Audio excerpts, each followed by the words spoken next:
Senhor, pedimos que o Senhor trabalhe as nossas vidas, como o Senhor tem feito durante a semana, ainda agora pela manhã. Te agradecemos pelo tempo que nós já tivemos, esse ambiente de ceia, na mesa do Senhor, e pedimos que, nesse momento onde nós vamos considerar algumas coisas mais a respeito da história da tua igreja, o Senhor proporcione para nós um tempo de entendimento, de aprendizado, de considerações, ó Pai. Pedimos isso em nome de Jesus. Amém. Bom, gente, então, até a semana passada, nós tentamos chegar até esse momento da história, né? Ou seja, como é que foi a caminhada da igreja a partir do tempo que o primeiro século, o segundo século, terceiro, quinto, que aconteceu na Idade Média, e o que está acontecendo agora, que é uma passagem da Idade Média para, saindo da Idade Média e entrando na Idade Moderna. Tá? O que está acontecendo, então, agora? Tem uma mudança profunda na sociedade. O ambiente está se transformando. O ambiente cultural do final do século XIV e o final do século XVI. A gente vai encontrar o Renascimento, é um fato histórico. O Império Romano caiu, Constantinopla caiu na mão dos turcos otomanos. Tá? O que está acontecendo é que o Império Otomano, que era islamita em termos de teocracia, aliás, parênteses, né? Nessa época, a questão existia sempre uma mistura de religião e Estado, religião e política. Se a gente acha que religião e política é alguma coisa dos dias atuais, lê do engano.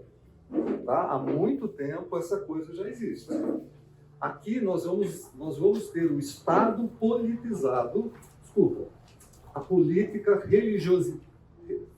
A religião politizada, é isso que eu estou dizendo, a religião está politizada e tem uma mistura. Às vezes, quem proporciona alguma coisa é a religião, quem executa é o Estado. Às vezes, ao contrário, o Estado proporciona, a religião executa. Tem uma mistura aqui, uma mistura complicada. Tanto na Europa, como entre os islãos. Os Estados islâmicos estão entrando para a Europa e o Estado e o islamismo se confundem. Tá? Então, nós vamos encontrar esses detalhes aqui. Nós temos a transição do feudalismo para o capitalismo, né? O povo deixou de ser simplesmente agricultor, agora eles estão sendo comerciantes, estão ganhando dinheiro fazendo comércio. A transição da ciência, da filosofia, das artes, o antropocentrismo agora está em cena. Ou seja, o homem agora é o centro da discussão, da filosofia, dentro das escolas. O centro agora é o ser humano. Tá? Eu tive a oportunidade de ver um livro de um médico, que é um autor desse pensamento, onde ele mostra as imagens da Capela Sistina, tá? E ele faz algumas observações interessantes, do tipo assim, o pintor, quando ele estava fazendo toda aquela é pena que eu não coloquei aí, eu só estou lembrando aqui, mas quando ele está fazendo a pintura da Capela Sistina, na realidade ele está colocando o segmento do cérebro. Na verdade, ele também está colocando um segmento do rim, um segmento do fígado.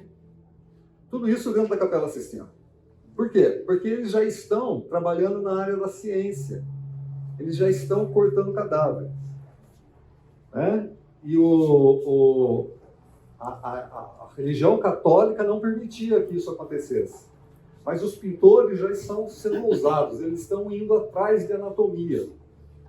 É interessante, né? Porque, inclusive, esse médico que eu conheci, ele teve uma entrevista com o Jô Soares.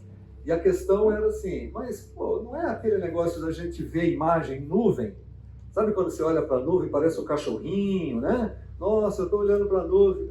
Não é essa a ideia. Ele falou assim, olha, para o leigo parece, mas para as pessoas ligadas com a ciência, consegue ver que esse corte aqui é uma anatomia perfeita de um órgão que você tem. Então, alguma coisa, assim, se está totalmente certo ou não está, mas é interessante que quando é apontado por um especialista na área, a gente começa a perceber que tinha algumas coisas acontecendo aqui no Renascimento que a gente não se dá conta. E tem um movimento por detrás, né, que está infiltrado dentro da Igreja Católica e algumas coisas estão acontecendo naquele momento. Tá? Bom, então agora vamos falar sobre a Reforma. Chegamos no século XVI. Tá? Acho que vocês já ouviram muitas coisas a respeito do tema, a respeito da Reforma, a respeito dos reformadores, mas vamos pincelar algumas coisas e tentar tratar de temas que são polêmicos até os dias de hoje, tá bom? Basicamente, quem foram os expoentes reformadores? Não foram só esses, ponto. Tem mais reformadores aqui, tá? Lembrem-se que a semana passada a gente falou de movimentos que antecederam a reforma. A reforma não aconteceu de um dia para outro. São movimentos que vêm ocorrendo, acontecendo, que chega numa gota d'água em 1517 com Martinho Lutero. Alguns autores consideram que como é que é o padroeiro dos animais? São Francisco de Assis. É um pré-reformado. Ah, por quê? Porque naquele momento, Francisco de Assis ele faz um voto de pobreza e ele vai até a liderança clerical ou o Papa mostrando esse tipo de coisa. Eles aprovam o voto de pobreza do Francisco de Assis, do franciscano, né, que dá origem à ordem franciscana. E é interessante que dentro da Igreja Católica ele é patrono dos animais. Tá? Olha que coisa interessante. É assim, eles tiram toda a caracterização de vida de Francisco de Assis e colocam ele como sendo patrono dos animais. Na realidade, ele foi mais que isso. Tá? Foi um camarada que fez voto de pobreza, tinha dinheiro, fez voto de pobreza, mas naquele contexto do século XVI, século XV, a igreja, como é que vai falar para a igreja deixar os seus bens e entregar os bens deles para o povo? Tá? É possível que tenha sido um pré-reformador? Sim, dentro das características e limitações daquele momento. Pode ser. Bom, reforma então. Lutero. Lutero era um monge, gente. Todos aqui eram católicos, tá? O que acontece, com exceção aqui, a gente vai ver depois de Henrique VIII. Esses camaradas eram católicos, estudiosos, e começam a perceber que tinha alguma coisa errada com aquilo que eles estavam lendo, ensinando, e com aquilo que eles viam que estava acontecendo no meio da igreja. Esses camaradas e outros fizeram a seguinte opção: está errado, e eles se manifestam contra o erro. Martinho Lutero vai fazer em latim, escrever em latim 95 teses contra tudo que ele estava vendo na Igreja Católica acontecer. Vamos tentar fazer um negócio aqui para a gente não ter problema. Até aqui a gente tem Igreja Católica Apostólica, tá legal? Agora a gente vai começar a ver reforma. Então agora vai misturar um pouco Igreja Católica Apostólica Romana com a reforma. Então às vezes a gente vai falar Igreja Católica, essa Igreja Católica que a gente tem nos dias de hoje, tá bom? Só para a gente não ter problema, porque no rigor histórico deveria ser Igreja Católica Apostólica Romana, Igreja Católica Apostólica Ortodoxa, né? A gente já viu, Igreja Católica Apostólica Reformada. Tá?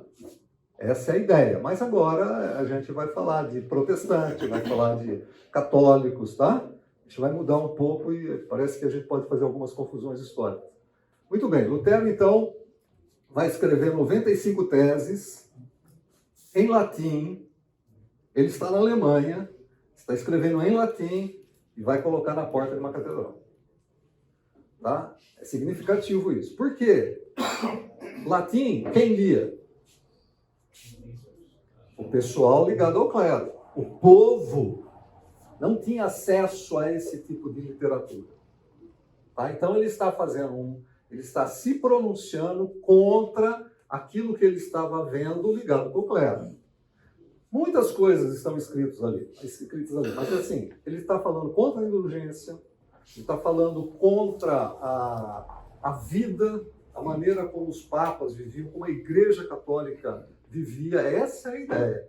Ele não está defendendo doutrinas ali, mas ele está falando, olha, tem muita coisa errada aqui, e está escrevendo o que está errado. Ok? Depois nós vamos ver Zuíglio, em Zurique. Nós vamos ver Calvino, que vem um pouco depois de Zuíglio. Calvino é francês, tá legal? E ele foge para Genebra. Ele é francês e foge para Genebra. Nós vamos ver um camarada chamado Memo Simons, na área de Zurique. Por que esses camaradas são importantes para nós? Bom, porque é o seguinte. Lutero, além das 95 teses, ele também trabalha em questões doutrinárias. Calvino vai trabalhar em questões doutrinárias. Memo Simons vai ser assim, o camarada que vai ser adotado por um grupo chamado Anabatistas, que também trabalha algumas coisas doutrinárias. Tudo bem aqui? Esse lado direito de vocês? E aqui nós temos um camarada que foi reformador, mas num ambiente político, que foi Henrique VIII. O que está acontecendo na Inglaterra nesse tempo? Tem questões políticas ali, tá legal? Henrique VIII não conseguiu um herdeiro masculino. Ele estava sendo criticado pelo pessoal, pelos lords. Então ele decide se divorciar da mulher que ele tinha para casar com uma outra mulher. Para que isso acontecesse, lembrem-se, ou pelo menos vamos lembrar, Henrique VIII, ele era defensor do catolicismo. Mas para que isso acontecesse, era necessário que o Papa aprovasse essa decisão. Como o Papa não aprova esse tipo de conduta, ou não aprovou esse tipo de conduta, Henrique VIII rompeu com a Igreja Católica e ele se proclamou o chefe da Igreja Católica da Inglaterra. Percebem por que foi uma reforma? Foi político, mas foi reforma. Ou seja, o Papa não tem mais nada a ver com a Igreja Católica aqui da Inglaterra. A partir de agora, o chefe da Igreja Católica da Inglaterra sou eu, Henrique VIII.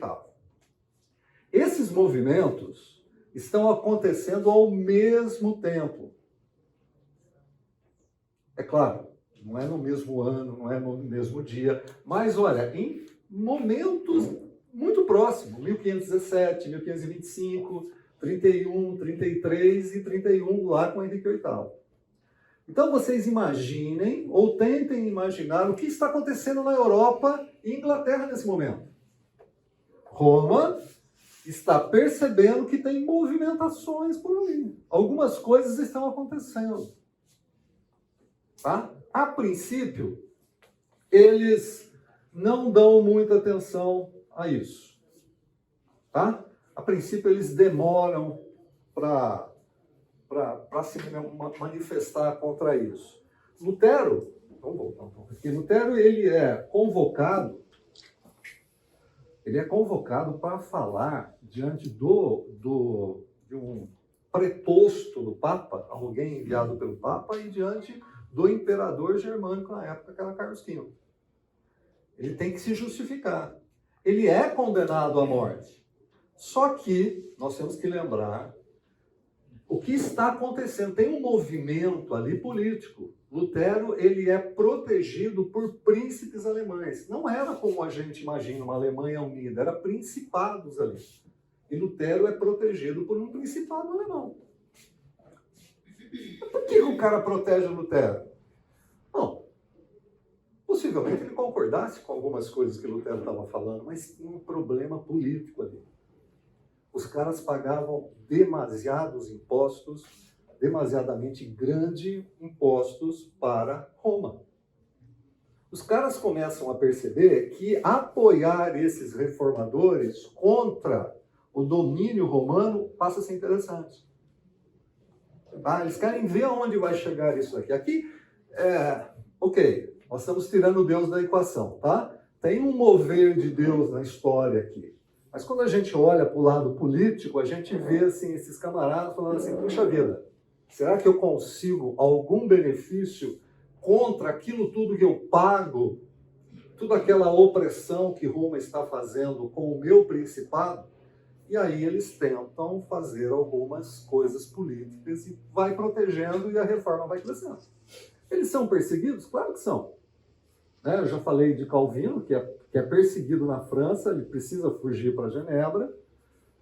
O nosso amigo Zwinglio também é perseguido, então tem perseguição. Agora, o que é que acontece com os nossos reformadores? De uma maneira geral, eles começam todas as teses da reforma estão postuladas nessa questão. Somente fé, somente a graça, somente Cristo, somente as Escrituras e somente a Deus devemos dar glória. Todos os reformadores, eles estão assim, baseados o que nós conhecemos como 5 solas. Gente, isso é assim, extremamente confrontante com a Igreja Católica. Vai ao oposto daquilo que a Igreja Católica tem nesse momento. Igreja Católica Romana, tá? É completamente oposto àquilo que eles têm. Quando eles falam que só a fé, tem uma série de coisas que a gente vai ver que está ligado com o sacramento. Quando fala só graça também, tem um contraste com o sacramento. Só Cristo, tem um problema ali. Então, quando ele fala só as Escrituras, eles estão voltando para as Escrituras, só a Deus dar glória, porque o Papa também estava sendo glorificado em alguns momentos. Tem uma série de coisas envolvidas aqui. Mas também tem um detalhe que os reformadores começam a se posicionar a favor, que é o sacerdócio universal. Vocês imaginam essa questão de agora ser sacerdote universal diante de um clero que há 1000 anos, ou 700, mais ou menos, 800, 900 anos está dizendo que existe um Papa, um senhor de toda a igreja, e mais os colégios de bispos, que tomam decisões, a ponto do Papa se dizer, naquela época, ser o vigário de Cristo. Aí os reformadores chegam e falam assim, negativo, toda pessoa que é convertida agora é um sacerdote.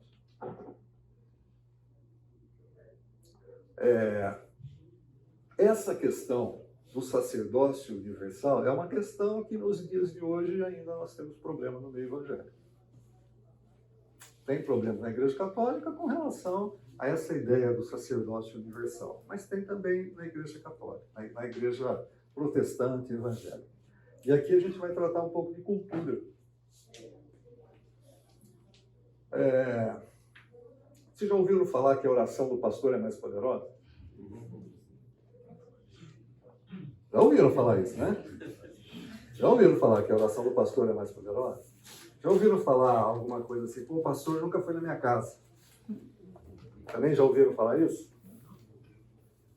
Aquele pastor não faz visita. Já ouviram falar isso? Isso daí, gente, é resquício de uma má interpretação, ainda que do meio reformado, protestante, não entende claramente o que significa o sacerdócio universal. Ainda o pastor é a pessoa que tem mais poder. É resquício da pré-reforma. O Papa tem poder. Logicamente, o pastor também tem poder. O presbítero tem poder. E por que é que eu vou orar ou pedir para um irmão orar quando eu não posso ou eu tenho acesso àquele que tem mais poder para orar por mim? Tá? Alguns resquícios desses problemas todos nós encontramos nos dias de hoje, no meio, vamos chamar agora, meio evangélico, né? Meio protestante, nesse caldeirão de coisas que a gente tem no nosso meio. Tá? Esse é um problema de falta de esclarecimento, entendimento e estudo do que significa sacerdócio universal. Agora, os reformadores, quando entraram e começaram a postular essas questões, eles foram muito claros nisso. Você é um convertido, você é um sacerdote. Você tem base bíblica para isso? Vamos lá. 1 Pedro 2. 1 Pedro 2. Né? Raça eleita, sacerdócio real, nação santa. É isso que vocês são. Tá? A figura do líder tem a sua importância, tem as suas características e está escrito na palavra, mas sacerdócio, relacionamento com Deus, não tem mais intermediário. Tá legal? Tudo bem aqui? Então tá bom. Dos reformadores, nós vamos ver dois grupos básicos. Tá? Aqueles que são mais radicais, que são os anabatistas, que, de uma certa maneira, o mesmo Simmons foi adotado, tá? E ele tem como, assim, ele é adotado pelos anabatistas e começa a formular um pouco as questões doutrinárias dos anabatistas. O que esse pessoal está dizendo? Ó, não adianta tentar mexer nas coisas que nós recebemos da Igreja Católica atual até agora. Começa tudo de novo. Começa tudo de novo. Enquanto que os demais reformadores diziam assim, olha, tem coisa boa. Vamos aproveitar o que é bom e vamos jogar fora o que é ruim e começar. Percebem a grande diferença? Gente, nós estamos falando num ambiente do século XVI, século XVII, e com problemas. Nós vamos ver que teve guerras ao longo desse processo todo, inclusive problemas entre os reformados, ou entre os reformadores. Estão acompanhando? É um pouquinho de história aqui, tudo bem? Então vamos lá. Como é que a Igreja Católica reage a essa questão? Tá? A Igreja Católica vai fazer 3 movimentos com relação aos reformadores. 3 movimentos. O primeiro movimento é um concílio que vai de 1545 a 1563, que é o famoso Concílio de Trento. É um movimento contra a reforma. O negócio é o seguinte, a reforma está pegando. Então, o que a gente vai fazer? A gente se reúne, faz um concílio e toma algumas decisões para tentar barrar o crescimento do movimento protestante.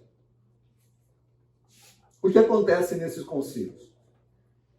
Eles reafirmam a doutrina católica, eles reafirmam as questões dos 7 sacramentos, eles reafirmam a autoridade papal e algumas outras coisas também relacionadas com o concílio. Estabelecem o chamado Index Liborum Prohibitorum.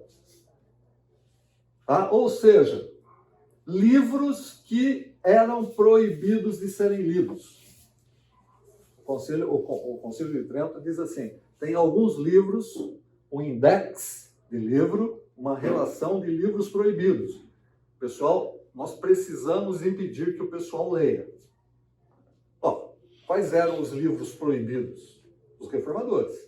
Tudo aquilo que estava sendo escrito pelos reformadores era proibido para que o leigo ou as nações lessem, para que os príncipes colocassem na mão do povo, para que o povo fosse instruído. Tá bom? Bíblia. O povo não pode ter acesso à língua, à Bíblia no seu linguajar. O povo só pode ter acesso à Bíblia na Vulgata Latina.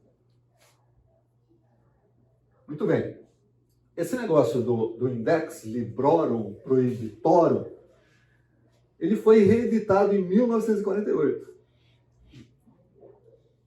Ó, eles estavam dizendo assim em 48, tá? Tem mais livros aqui. Esse livro aqui agora vocês podem ler, mas tem mais livros proibidos. 1948, pós-guerra.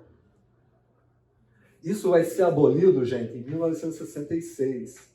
Essa relação de livros proibidos. A partir de 1966, o católico já não tinha uma regra vinda do Vaticano dizendo que quais livros eles podiam ler ou não. É recente isso, hein? A abolição de alguma coisa que impede você de ter uma literatura que vá contrária à ideia católica, à ideia protestante, ou seja, acesso para você ter cultura, ainda que contrariando as suas ideias ou alguns princípios seus, 1966. Bom, eles vão ter mais um movimento importante, que é a criação da Companhia de Jesus. Já ouviram falar disso? Jesuítas. Tá? A criação da Companhia de Jesus foi um tiro certeiro deles. O que aconteceu? Os jesuítas eram homens delicados, cultos, tá? Eles entram nas nações, eles perseguem os reformadores, tá? Eles têm um movimento missionário. Tem interesse por detrás? Tem. Tem algo legítimo? Tem também, mas tem um interesse por detrás. Eles fazem um movimento missionário na direção de povos que ainda não eram alcançados e que ainda não tinham sido alcançados pela reforma protestante e começam a pregar o catolicismo, começam a fazer catequese. Brasil, é isso. Quem chega com os portugueses em Brasil? Os jesuítas. O que acontece com o movimento que vem para o Brasil entre os holandeses protestantes e os franceses protestantes? O que aconteceu com o movimento protestante de Nassau no norte e os franceses aqui? O que aconteceu? Expulsos. Por quê? Política e religião. Tem movimento, os jesuítas estão presentes. Mas os jesuítas tiveram uma sacada muito interessante. Sabe o que eles começaram a fazer? Montar escolas. Tá? Eles começaram a montar escolas. Começaram a educar crianças, porque eles perceberam que, educando crianças, eles chegariam até os pais. E até hoje nós temos, vestígios dessa educação. É claro que hoje tem em moldes muito diferentes, tá? do movimento, do pensamento jesuíta. Alguém de vocês já estudou no liceu? O Liceu Salesiano? Escola Salesiana São José? Tá? São ótimas escolas. São ótimas escolas. Mas isso, gente, é fruto de um movimento de contra-reforma. Eles vêm trazendo educação e catequizando crianças e pais. Eu era coroinha no liceu. Eu fui coroinha, né? Eu fui coroinha no liceu. A gente assistia a missa, tá? Depois nós éramos catequizados e depois nós íamos jogar bola. Só jogava bola quem participava. Só jogava bola quem participasse da catequese. Certo? No domingo à tarde, nós tínhamos uma catequese e depois nós íamos assistir filmes no cinema do liceu. Percebem a ideia? Eles estão catequizando as crianças e depois eles estão dando alguma coisa que eles podem fazer e muito bem feito. Essa ideia é uma ideia que começa aqui na Contra-Reforma. Nós fazemos a mesma coisa, só que de uma outra maneira, mas nós fazemos a mesma coisa. Nós convidamos jovens para ir a um acampamento. Quando nós levamos os jovens para um acampamento, nós catequizamos. Nós pregamos o Evangelho. Com a oportunidade, a gente vai um pouquinho mais para frente. E aí a gente dá oportunidade para jogar bola, para fazer piscina. Percebem essa ideia? Essa ideia que a gente tem hoje é uma ideia que começa aqui na Contra-Reforma, do movimento da criação de Companhia de Jesus. Fizeram coisas erradas? Claro que fizeram. É outra. Perseguiram, mas eles foram levando a questão do evangelho para outros países, para outras nações. Com todas as distorções características da Igreja Católica da época, mas levaram o evangelho. O movimento reformado demorou muito para perceber que a função da reforma não era ficar dentro das paredes, era sair e evangelizar também. A gente vai ver movimento missionário dentro dos reformadores mais tempo, bem mais à frente na história. Tá? Mas os jesuítas começaram bem cedo. E também a Inquisição. A Inquisição foi difícil, gente. Tá? Ela já vinha desde o século XII, e aqui ela se intensifica mais. Ou seja, pegou reformador, pegou protestante, que não quer voltar à fé católica, vai para a Inquisição.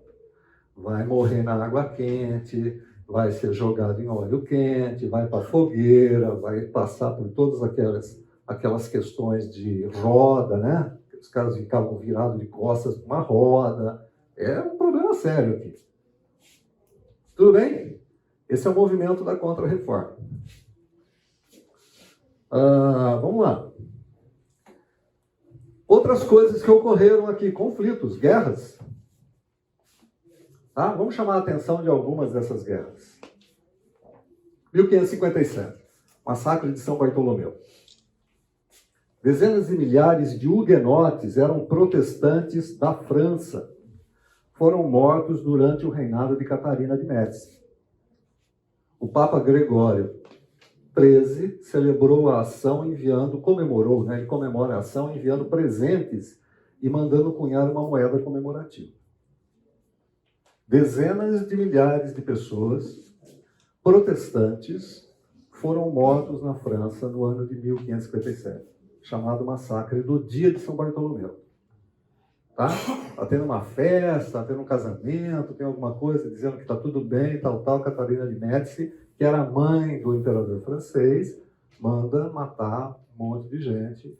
E a história vai falar, né, alguns relatos históricos, vai falar assim que você não conseguia tomar nem a água de tanto cadáveres que tinha no rio, né, por causa da putrefação de tanto assassinato que houve nesse momento. Tem uma guerra nos Países Baixos, de 1566 a 1609, e tem a famosa Guerra dos 30 Anos. Tá? 1618 a 1648, na região da Boêmia e da Hungria, estima-se que de 10 a 20 milhões morreram.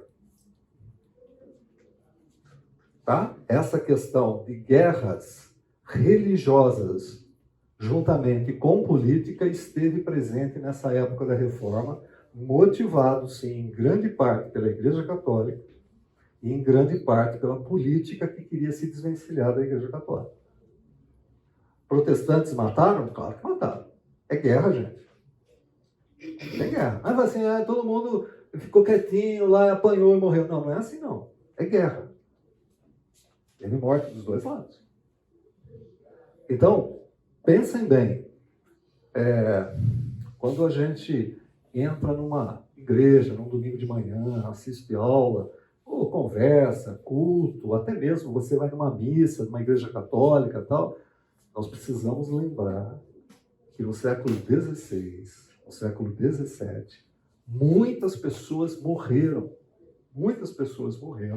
para que hoje nós tivéssemos a liberdade que nós temos. Muitas pessoas morreram para que o Estado e a religião ficassem separados. Hoje, quando a gente fala assim, o Estado é laico, a gente entende o que é isso? Vocês entendem o que significa Estado é laico? Religião é religião. Tá? Engraçado, a gente estava falando do islamismo, do Império Turco Otomano. O Império Turco Otomano ele vai cair na Segunda Guerra Mundial, né? 1923. É isso? 1923? Primeira Guerra Mundial. A Primeira Guerra Mundial, 1920. Mais ou menos isso. Um pouco antes, eles fazem essa questão de separar Estado é Estado e religião é religião, islamismo é islamismo. Ainda hoje, a gente vê algumas nações querendo misturar essas coisas, né? Alguns grupos, principalmente islâmicos, querendo misturar essas questões. O que mais aqui na época de guerra? Acho que é só isso. Mas tem algumas coisas também que são interessantes, porque, não sei se vai aparecer em alguns slides ou não, tem um problema entre os próprios protestantes. Por quê? Os anabatistas, que era um grupo bem radical, uma das coisas que era o princípio desse grupo era o seguinte: Estado é Estado, religião é religião, não pode misturar. Tá? Só que luteranos e calvinistas, o Estado bancava. A igreja luterana era uma igreja financiada pelo governo. Genebra era uma cidade-estado. Financiava a própria igreja. Então, quando o movimento anabatista vem e fala assim, olha, o que os protestantes estão fazendo também é errado. Esse movimento anabatista é muito interessante, porque eles são basicamente a favor da paz, eles são, a princípio, bem pacificadores ou pacifistas, né? Eles são convidados pela rainha Catarina, lá russa, né? Para que eles deixem o lugar onde eles estavam e comecem a trabalhar na agricultura, porque eles eram muito conhecidos por essa prática. Eles são convidados para ir até a Rússia trabalhar com agricultura. Fugindo de perseguição, nós vamos ter os Amishes aqui nos Estados Unidos. Sabe aquele pessoal que parece que vive há 300 anos atrás, não tem carro, não tem eletricidade, nada? Esses Amishes são origem dos anabatistas. Então é um movimento muito interessante que tem consequências posteriores na história. O movimento anabatista é também um movimento menonita, né? Vocês já ouviram falar da igreja menonita? A igreja menonita tem a sua origem em Meno, lembra do camarada lá? Meno Simons, menonita. Tá? É um grupo também que foi extremamente perseguido por causa dessas posições que eram contrárias tanto a grupos protestantes quanto a grupo católico. Muito bem.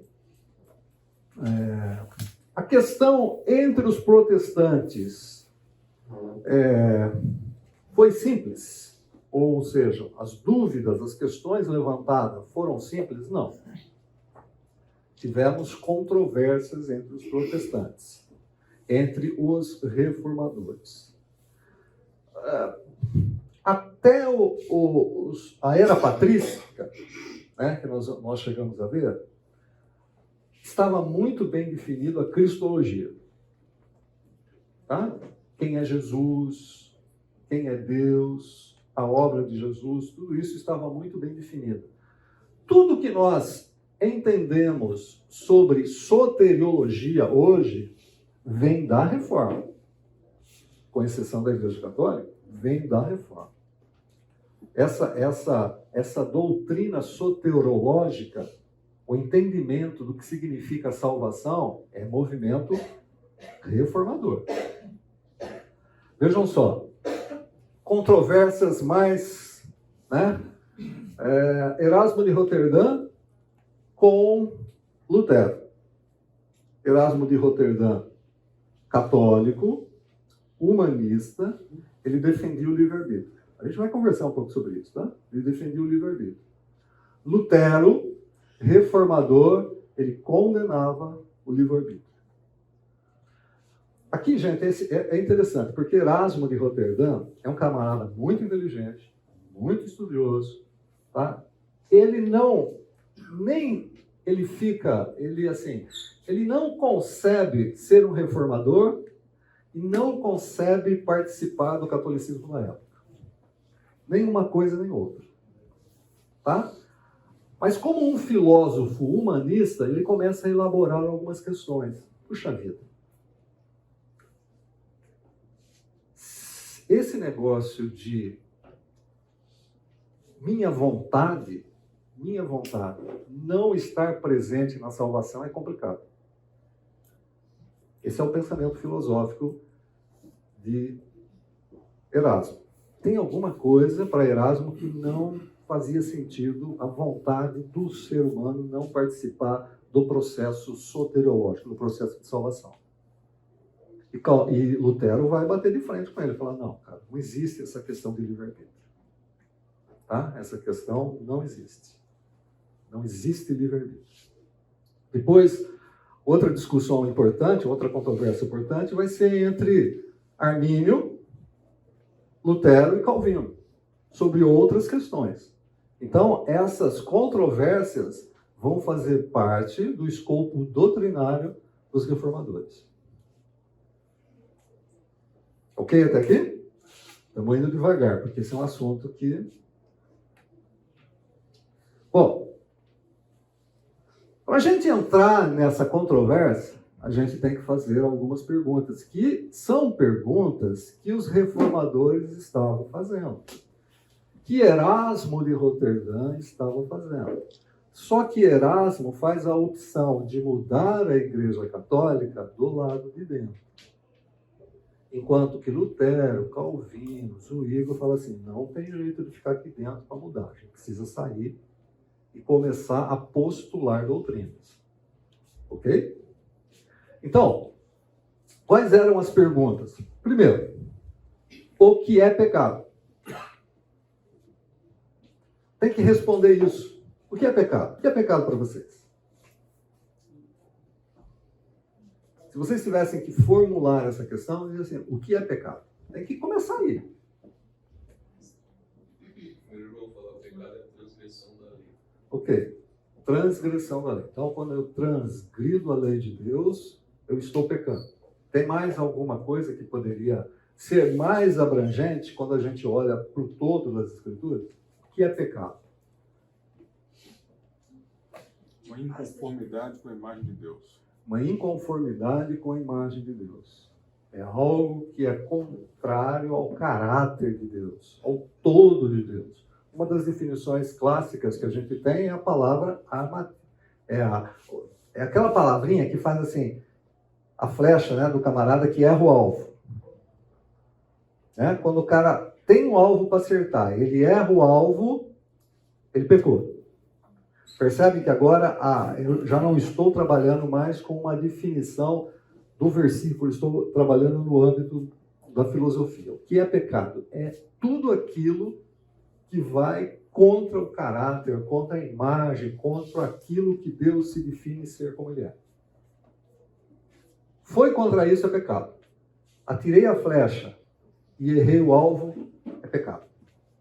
Então essa definição começou a ser expostas entre os reformadores.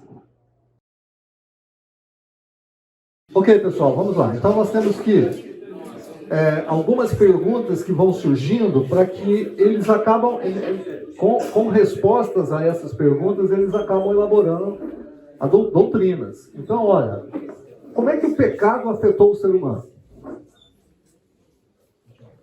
Até que ponto o pecado afetou o ser humano? A ruptura, lá em Gênesis capítulo 3, a gente vai ver que teve uma ruptura com Deus, teve uma ruptura com o próximo e teve uma ruptura consigo mesmo, né? Agora, até que ponto o ser humano foi afetado pelo pecado? Outra coisa, a razão do ser humano foi afetada pelo pecado ou não? A razão foi afetada pelo pecado ou não?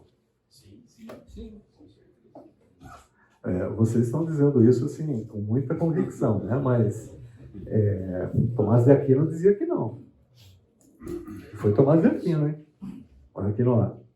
A razão do ser humano ainda não. O interior do ser humano, aquilo que faz ele decidir, está intacto.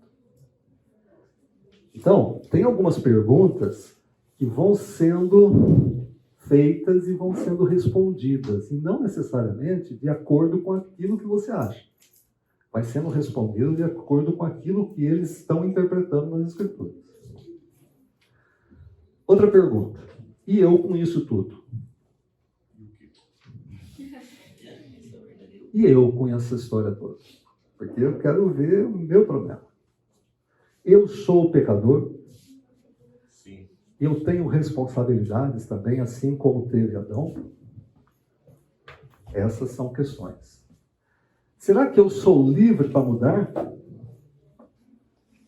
Eu estou caminhando, eu sou livre para mudar? E vai ter a questão do livre-arbítrio. Até onde vai, de fato, o meu livre-arbítrio? Baseado nisso, é o seguinte, eu ouvindo, né? Você tem a liberdade de expressão, porque você vai manifestar o seu coração, o seu eu. Essa é a manifestação que nós temos. Se você tem o Espírito Santo, se você realmente está convertido, tem sua fé, você vai manifestar isso nas suas atitudes. Mas se você tem lá aquelas coisas todas, você vai manifestar aquilo que está dentro de você. Uhum. Tá. Essa manifestação de liberdade. Tá. Será que eu consigo ser verdadeiramente livre? Será que eu consigo ser verdadeiramente? Eu tenho condição de ser livre? Será que o pecado afetou de fato a minha vontade ou não afetou? Quando o homem caiu, essa é uma pergunta interessante. Quando o homem caiu, o que foi que quebrou? O que na realidade quebrou quando o homem caiu? E como é que eu consigo sair dessa situação? Essas são perguntas que estavam sendo levantadas para definir a questão da salvação e da soteriologia. Agora, nós temos 500 anos de discussão. Mais um pouco. Tá? Possivelmente, você interprete determinadas coisas com um olho ou com o outro olho. Com aquilo que você aprendeu ou com aquilo que você aprendeu de uma maneira ou aprendeu de outra forma. Tá? Então, vamos lá.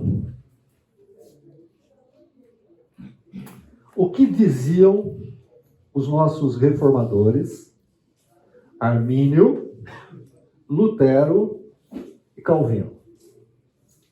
Tá? O que diziam esses reformadores? Bom, vamos lá, né, gente?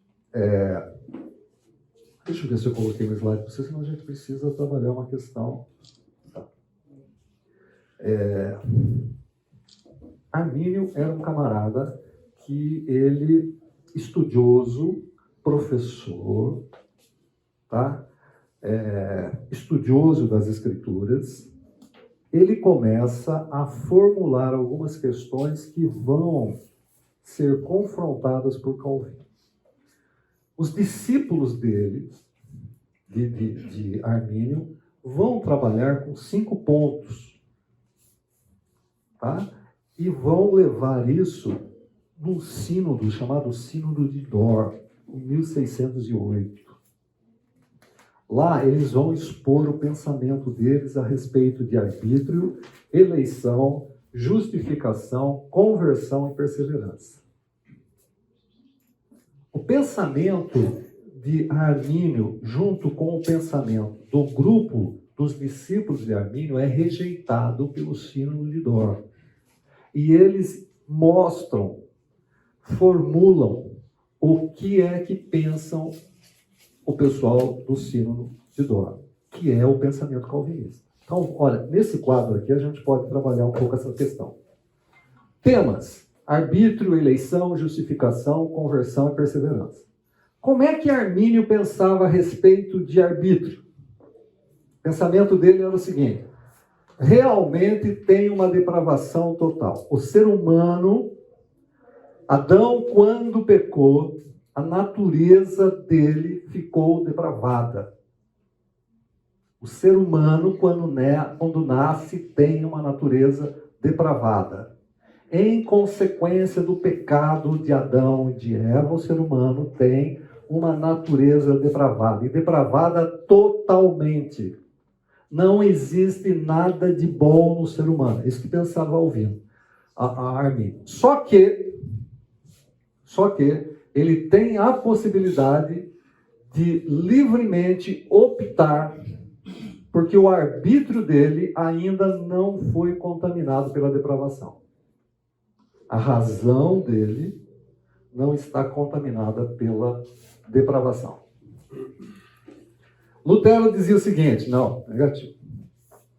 O ser humano caiu, tudo está contaminado pela depravação total. E ele não tem livre-arbítrio. O ser humano não tem livre-arbítrio. Ele não consegue, nós estamos falando, gente, presta atenção, nós estamos falando de salvação, tá legal? Nós não estamos falando qual roupa que você vai vestir hoje. Tá certo? Nós estamos falando de salvação, soteriologia. O ser humano, segundo Lutero, não tem livre-arbítrio. E Calvino dizia assim, realmente, depravado totalmente e sem livre-arbítrio. Lutero e Calvino concordavam nesse assunto, diferente de Arminio. E diferente de Pelágio. Vocês lembram que a gente falou sobre Pelágio e Agostinho lá? Diferente de Pelágio. Segura aí. Eleição. Muito bem. Eleição. Afinal de contas, para Arminio, a eleição era condicional. A eleição para Arminio era condicional. Ela estava baseada na fé. Se eu tenho livre-arbítrio, então a minha eleição está baseada na fé. E o que ele estava dizendo é o seguinte, tem uma questão de previsão. Vocês já viram isso? Tem uma questão de previsão. Deus, na sua onisciência, sabe quem vai aceitar e, sabendo quem vai aceitar, ele elege. Já ouviram isso? Isso é Arminio. Às vezes você é presbiteriano, às vezes você é batista, às vezes você é calvinista, mas quando chega a determinado momento você vai postular Arminio. Porque é difícil, tem algumas coisas complicadas. Você vai postular Arminio. Então, olha, Deus já sabe lá, por causa da sua onisciência, então, como ele já sabe, ele vai eleger aquele que vai aceitar. Lutero dizia assim, não, a eleição é incondicional. A eleição é incondicional. Mas a eleição para a salvação é incondicional, mas somente para a salvação. Olha Calvino que diz assim, eleição é incondicional. Deus aceita quem Ele quer. Deus elege quem Ele quer. Elege para ser salvo e elege para ir para o inferno, quem Ele quer. Justificação. Para Arminio. A justificação para Arminio é o seguinte, era para todos os que creem. No pensamento arminiano, quem é justificado? Todos aqueles que creem. No pensamento de Lutero, para todos os que creem. No pensamento de Calvino, limitada para os eleitos. Então vamos lá, tentar entender isso daqui. Deus elegeu, esse pessoal aqui está eleito para a eternidade. A salvação por meio de Jesus, a justificação por meio de Jesus, ela foi para toda a humanidade, mas foi eficaz para aqueles que são salvos. Por quê? Porque senão Cristo morreu em vão. E a morte de Jesus não foi em vão. Arminio dizia o seguinte, não, foi para todos. Quem crê vai ser salvo. Conversão. A conversão para Arminio tem a questão, vocês já ouviram isso, sinergismo e monergismo? Sinergismo, né? O homem vai agir junto com Deus. Monergismo é só Deus agindo. Então, na questão da conversão, tem a questão do sinergismo. Tem o livre-arbítrio e tem uma ação de Deus. Armínio dizia assim, tem o livre-arbítrio, mas tem que ter uma ação de Deus, porque o homem sozinho ele não consegue ir até Deus. Precisa Deus vir até ele. Quando Deus vem para ele, ele tem a liberdade, o livre-arbítrio de dizer sim ou não. Lutero é monergista, assim como Calvino. O que Lutero diz é assim, a graça é resistível.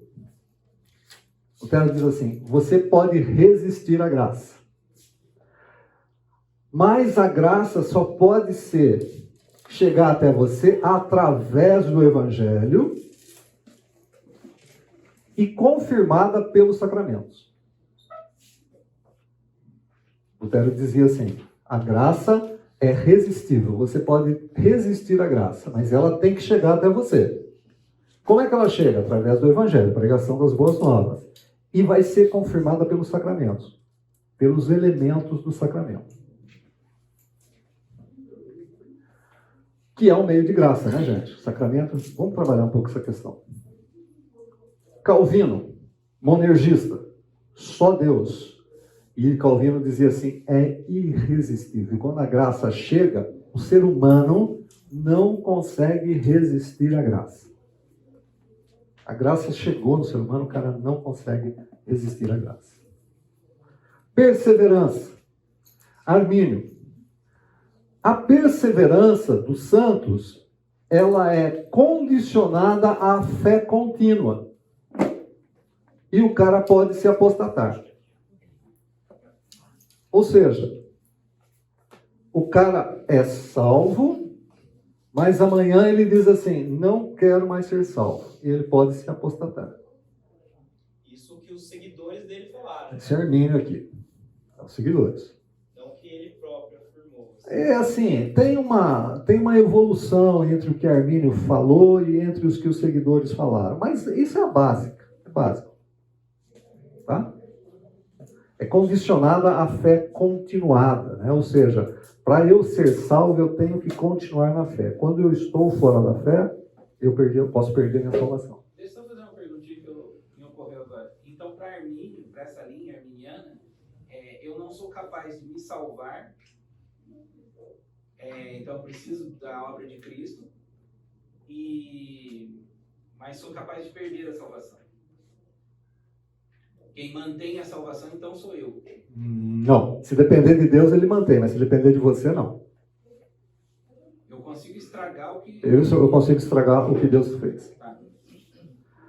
Gente, tem muito conceito humanista. O que está no centro aqui? O homem. Percebem? O homem, Deus... o movimento é sempre assim. Deus... O homem só pode ser salvo se Deus chegar até ele. Ele não consegue sozinho chegar até Deus. Está tudo bem. Deus tem que chegar até ele. Quando ele chega, o livre-arbítrio dele fala assim, ok. Aí ele é salvo. Nessa caminhada, ele pode falar assim, não quero mais. Se depender de Deus, Deus segura a salvação. Mas como depende também dele, ele pode dizer assim, não quero mais. O arminiano, ele tem um poder humano maior que o calvinismo, por exemplo, né? Uma interferência humana muito maior. Muito maior. O livre-arbítrio está presente, que eu acho extremamente lógico.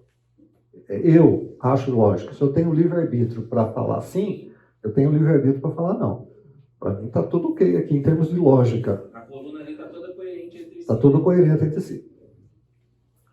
Lutero. O cara pode cair da graça. É possível. Lutero também pensava que o cara pode cair da graça. Deus firma, mas o cara pode cair da graça. Armínio. Calvino. Negativo. Uma vez salvo, salvo para sempre. Não interessa. Você jamais vai cair da graça. Então, se vocês pararem para ver essa coluna aqui, as três colunas, é o seguinte. Pensamento de Armínio bate de cima e embaixo. Calvino bate de cima e embaixo. Lutero tem coisa aqui que... Não tem? Tem coisa que Né? Ele tá tem coisa que não tem coerência aqui. Parece que ele está trabalhando com questões e... Né? Se você olhar, olha, Armínio, depravação total, livre-arbítrio. Depravação total sem livre-arbítrio. Gente, está batendo pensamento filosófico e doutrinário de Armínio e de Calvino. Parece que Lutero tem algumas questões. Quando eu estava fazendo esse quadro, eu falei assim, como não está batendo esse negócio de Lutero? Eu preciso ver mais questões sobre Lutero. Mas aí você pega o pensamento de Lutero, é isso aí mesmo. Tem algumas questões que parece que não estavam bem definidas. Mas parece mais Agostinho também, né? Assim, parece que o pensamento do cara em entender Deus e se entender está sempre faltando alguma pecinha, sempre uma luta. Tá. Por quê? Porque tem sacramento na história. Tem um meio de graça na história. Tá? Nós precisamos entender que esses camaradas, eles eram católicos, estudiosos, eles estão saindo do catolicismo, estão montando uma doutrina, estabelecendo uma maneira de pensar sobre salvação, tá? E eles têm o ranço ainda de tudo que eles têm pensado, tudo que eles têm aprendido, tudo que eles têm guardado. Se vocês pensarem no livre-arbítrio, vocês vão encontrar textos que falam sobre o livre-arbítrio na questão de Armínio.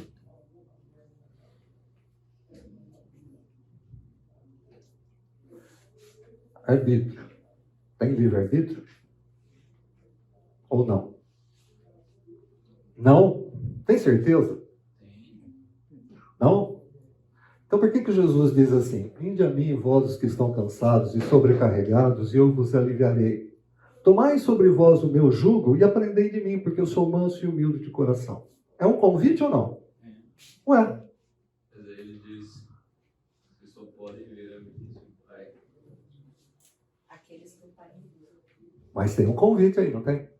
Paulo também fala desenvolver os dons, desenvolver a fé, desenvolver a perseverança. Tem um convite aí, não tem?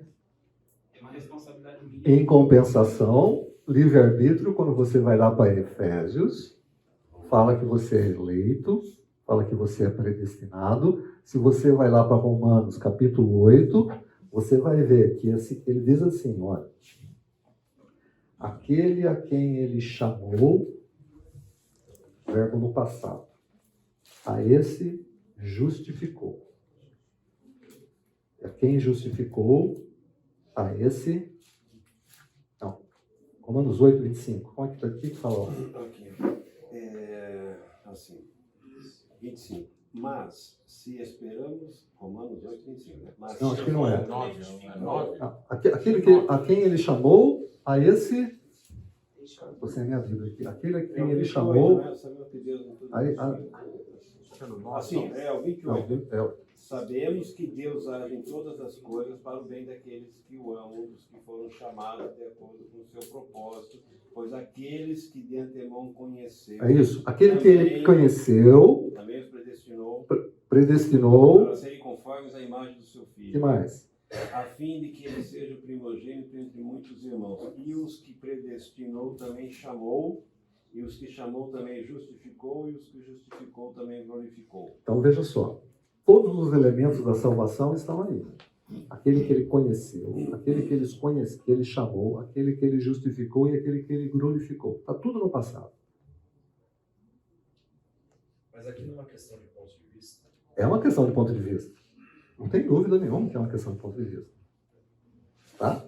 Então, Armínio e Calvino, né, ou é um ou é o outro. Né? Ou é um ou é o outro. Tá certo, o pensamento filosófico deles está batendo. Quando você vai pegar Armínio com texto bíblico, você vai pegar Calvino com texto bíblico. Cada um está armado. Certo? Problemas. É você estudar a Bíblia com o pensamento calvinista. Ou estudar a Bíblia com o pensamento arminista. Estude a Bíblia pela Bíblia. É você ler um texto e ensinar Calvino.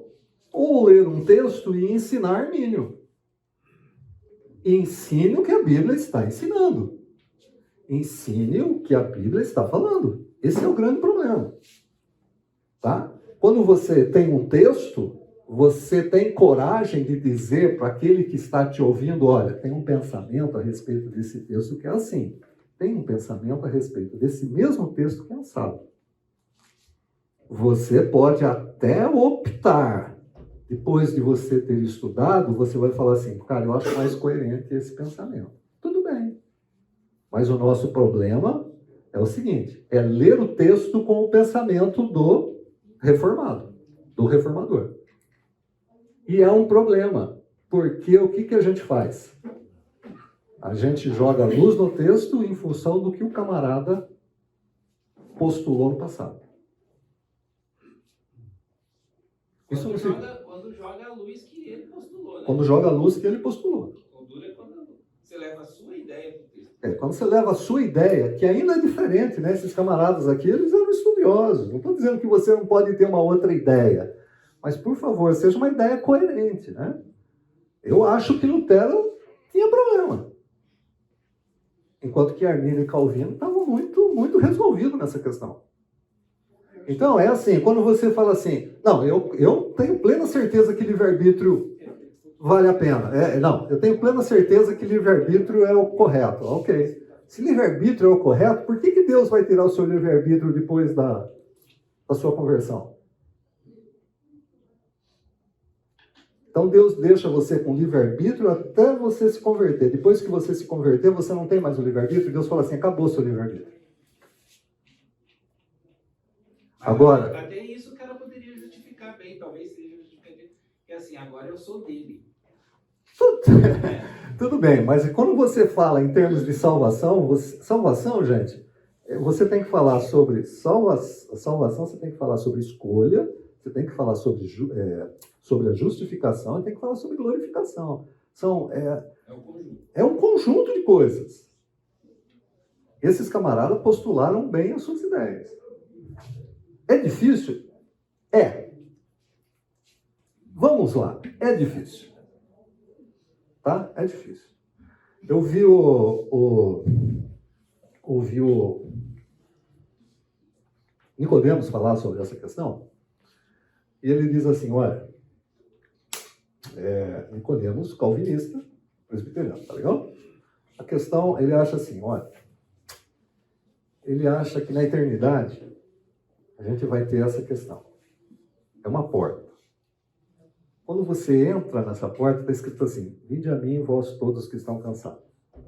Aí você entra na porta. Quando você olha para trás, está escrito assim, não foram vocês que me escolheram, foram eu que escolhi vocês. Fui eu que escolhi vocês. João 15. Carlos Oswaldo também defendia essa. Por quê? Cara, é difícil. Agora, nós convivemos, e aqui tem uma colocação do Luiz Saião que eu acho muito legal. Nós convivemos com as seguintes doutrinas que são complicadas para nós. Doutrina da hipostasia, ou seja, Jesus é completamente Deus e completamente homem. Você consegue entender plenamente isso? Você consegue, de fato, você consegue falar, pegar texto e falar assim, olha, tá aqui, tá bom. A igreja lá no passado falou assim, 100% Deus e 100% homem. Você olha os textos, você vai falar assim, 100% Deus, 100% homem. Por que tinha que ser homem? Por que tinha que ser Deus? Você vai justificar. Mas você de fato entende isso? Você mais aceita do que entende. Você entende a Trindade? 1 mais 1 mais 1 é igual a 1. Você de fato entende? Você consegue entender isso? Está dentro da sua razão esse negócio? Então por que você não consegue ter esse problema aqui? Da mesma maneira como você não consegue entender as duas pessoas, né? Jesus completamente Deus, completamente homem e a Trindade. Na verdade, assim, o livre-arbítrio não é sinônimo com a responsabilidade humana. Porque Não. o calvinista, ele afirma a responsabilidade humana. Sim. Ou seja, o homem fazendo escolhas, tomando decisões e sendo responsável por isso. É que o livre-arbítrio tem um sentido dessa liberdade de escolha e não é afetada pela... Não. É assim, o livre-arbítrio tem a responsabilidade humana também. Sim, Cara, sim, você tem condição de dizer sim ou não, mas você tem responsabilidade nesse problema. sim. Você não vai, por causa do seu não, você não vai ser penalizado, você vai penalizar. Com certeza. Mas digo, quando a gente coloca esse como um paradoxo, né, a Bíblia fala claramente a respeito de uma realidade. Então, ele toma decisões, faz escolhas, é responsável por isso, e a Bíblia fala claramente o tempo todo da eleição de Deus também, do que ele escolheu, que ele produziu essa obra da salvação em nós. Essas duas coisas estão no calvinismo. Elas não estão no arminianismo. Porque o livre-arbítrio não é sinônimo da responsabilidade humana. Ou seja, esse dilema, esse paradoxo, não é entre o que Armínio disse e o que Calvino disse. As duas coisas são verdade, estão na Bíblia e convivem. Não, o livre-arbítrio não é sinônimo da responsabilidade humana. A responsabilidade humana, por exemplo... Ela existe nos dois. Venham a mim, Ok. creiam, arrependam-se, tudo isso está na Bíblia, Ok. mas o calvinismo não se opõe, não é quando fala sem livre-arbítrio, não está se opondo a esses textos nem a responsabilidade. Não. Responsabilidade humana tem para os dois, mas vocês são responsáveis pelo pecado. Por quê? Porque tanto Armínio como Calvino vão assim, caiu, cara. E o paradoxo está aí, né? O paradoxo está aí. Porque, para Calvino e para os calvinistas mais assim, é o seguinte, cara, se você vai ser salvo, você vai ser salvo. Não interessa, acabou. Certo, mas digo, o paradoxo não está entre Armínio e Calvino, como você está falando, né? O paradoxo da Trindade, o paradoxo da humanidade e da divindade de Cristo. O paradoxo não está entre o livre-arbítrio e a eleição. O paradoxo está entre a responsabilidade humana e a eleição. Tem uma diferença significativa. Não, porque para os dois tem responsabilidade humana. Você vai ser responsável. Certo, os dois têm responsabilidade humana, mas o paradoxo em si não é entre o livre-arbítrio, que inclui responsabilidade humana, e a eleição. E daí as duas coisas a gente deve entender, aceitar e saber que são bíblicas sem entender completamente. Na verdade, esse paradoxo acontece entre a eleição, que a Bíblia afirma claramente, e a responsabilidade humana, que também está incluída no livre-arbítrio, mas que o livre-arbítrio é mais do que a responsabilidade humana, certo? Sim. Então, eu só estou comentando que... Assim, tá difícil eu conseguir entender a elaboração do seu pensamento. A lógica é a seguinte, o que você estava dizendo, né? Que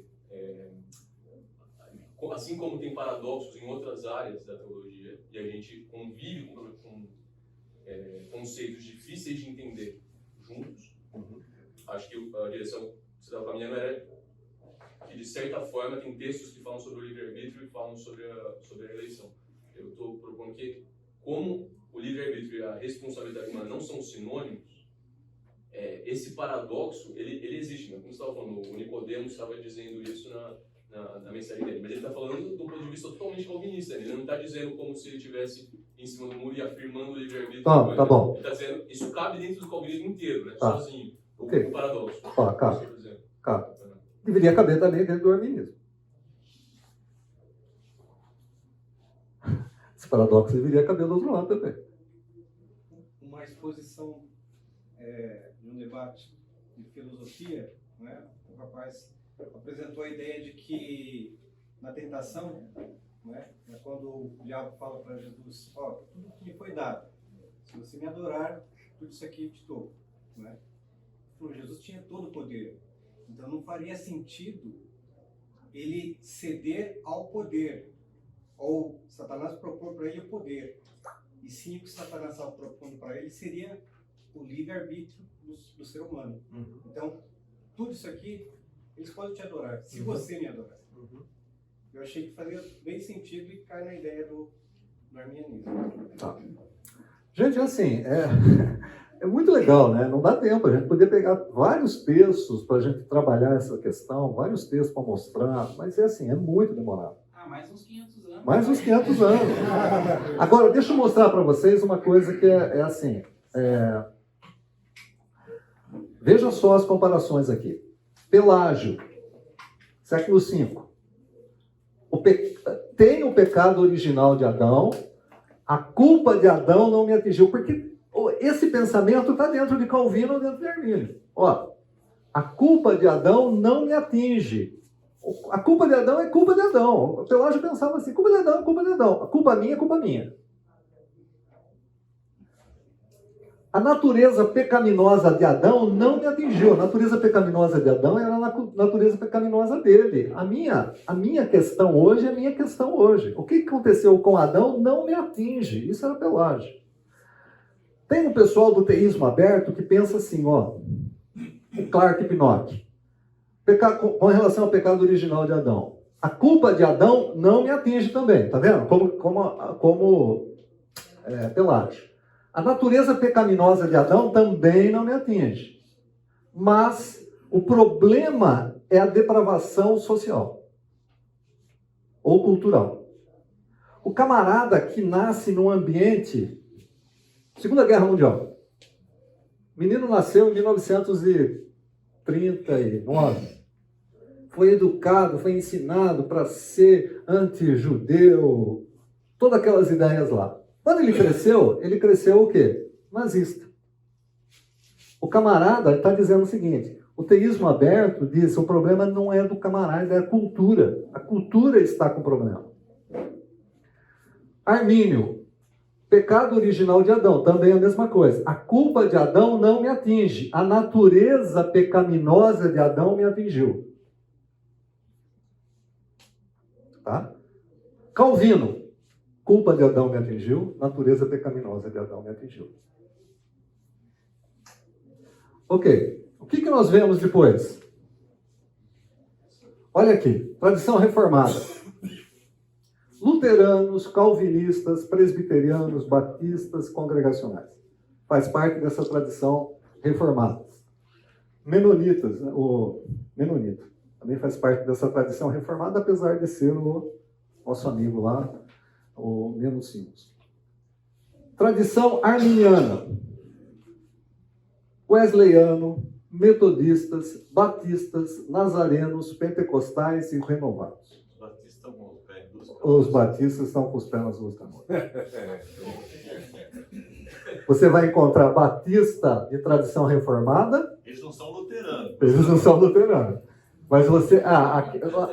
Mas você vai encontrar batista também de tradição arminiana. Você vai ter batista que fala sobre livre-arbítrio, vai optar por Armínio, e tem batistas que vai falar de Calvino. Tem batista calvinista. Se perguntar se o Sidão é... Se perguntar para o Sidão... hoje não. Depois nós temos uma outra tradição que entrou nessa questão teológica, a tradição liberal. No iluminismo chegou uma tradição liberal. E dizendo assim, esse negócio que a Bíblia está falando sobre pecado, sobre a baleia ter engolido o Jonas, esse negócio não é verdade. Isso aí é questão liberal. Entrou tanto na tradição reformada como entrou na tradição arminiana. Aí, tanto na tradição reformada como na arminiana vem a tradição fundamentalista. A tradição fundamentalista diz assim, cara, eu não quero saber se a Bíblia fala que o peixe engoliu o camarada, ponto final. Peixe é peixe, engoliu. E baleia não é peixe. E baleia não é peixe. Então, o fundamentalista, ele esquece. Ele é completamente contrário ao liberalismo. E aí, gente, a gente vai entrar na tradição carismática. Ela chega tanto na tradição reformada como chega na tradição arminiana. Por isso você vai encontrar calvinista carismático, batista carismático, você vai encontrar... Bom, metodista, de uma certa maneira, já é carismático, né? Porque é Wesley. Tá bom? Vocês são mais liberais do que... Aí já vem outro problema do liberalismo. Talvez para avançar um pouquinho, com tanto teólogo anglicano que a gente gosta da igreja, a igreja anglicana também está dividida entre as duas. A igreja anglicana, boa colocação. A igreja anglicana, ela começa lá com Henrique VIII, depois ela tem uma perseguição com a filha de Henrique VIII, e depois ela tem uma restauração para o protestantismo com Elizabeth. Tá? Tem até filme sobre isso, né? A Rainha Virgem, alguma coisa desse tipo. É reformado. Aqui faltou anglicano. Então, A mas anglicana é reformada. não, mas- Ela pega todos. Então, entre a tradição reformada e É, reformada. A anglicana passa a ser reformada e a gente conhece também por episcopal. Fora da Inglaterra, a gente conhece como episcopal. Além de ver assim, bispo, episcopal. Mas a alta igreja anglicana ainda é muito católica. Não, não é católica, não. Não. Não São católica. reformados. Eles têm um modelo parecido com a igreja católica, mas não é católica, é reformado. Tem vestes, tá? Mas é reformado. Tem o livro de oração, a liturgia, tudo mais, mas são reformados. O pensamento é reformado, não tem nada a ver com o catolicismo. Fora isso daqui, gente, a gente vai ver, inclusive aqui, os pentecostais, nós estamos falando Assembleia de Deus, Congregação Cristã, tá? Depois aqui vai ter divisão também entre os pentecostais, tá bom? A gente vai encontrar no comecinho do século XX aqui, metade do século XX, né? A gente vai encontrar Deus é amor, Deus vivo, tem uma série de denominações aqui. Que vai assim, vai ramificando, tá? Mas E aqui, gente, agora aqui acontece o seguinte: Igreja Católica, lembra que eu estava falando no começo? Igreja Católica, Igreja Protestante. Dentro do catolicismo também tem alguns probleminhas lá. Probleminhas assim. Tem os carismáticos dentro do protestantismo, tem a teologia da libertação dentro do catolicismo. E dentro do protestantismo tem essa, né? Esse negócio, esse caldeirão aí. E assim, tem coisas, gente, que é fundamental. Né? Quem é Jesus Cristo? Obra de Jesus Cristo. É fundamental isso. Tem coisas que é importante você saber, mas... Por exemplo, hoje nós tivemos ceia. Qual é o pensamento da ceia dos batistas? Memorial. Tá legal? Memorial. Estamos fazendo isso em memória de memorial. Qual é o pensamento de ceia do presbiteriano? Sacramento. Lei de graça. Qual é o pensamento de ceia do nazareno? Sacramento. Lei de graça. Tá? É importante saber, mas tem problema nenhum. Se você estiver participando de uma ceia lá, participando de uma ceia ali, não tem problema nenhum. Agora, se você estiver falando que você tem comunhão com o pessoal esqueci aqui, Testemunho de Jeová, tem um problema aqui. Eles não aceitam quem é Jesus. Tem um problema aqui. A base da teologia é outra. A base da teologia é outra. Eu estava dando estudo, eu vou falar na semana que vem. Estudo com uma pessoa que é católica. Ela estava participando da comunhão da Igreja Católica, mas com o pensamento batista. Eu falei, peraí, não está batendo isso. Esse pensamento é batista, não é pensamento católico. Nossa, mas eu sempre participei assim. Olha, se você participou assim, se você participa assim, tudo bem. Não sou eu que vou falar, mas o pensamento que você tem não é católico, é batista. Então é importante a gente ler, é importante a gente entender, é importante a gente compreender. Semana que vem a gente começa a falar um pouco dessas diferenças, tá legal?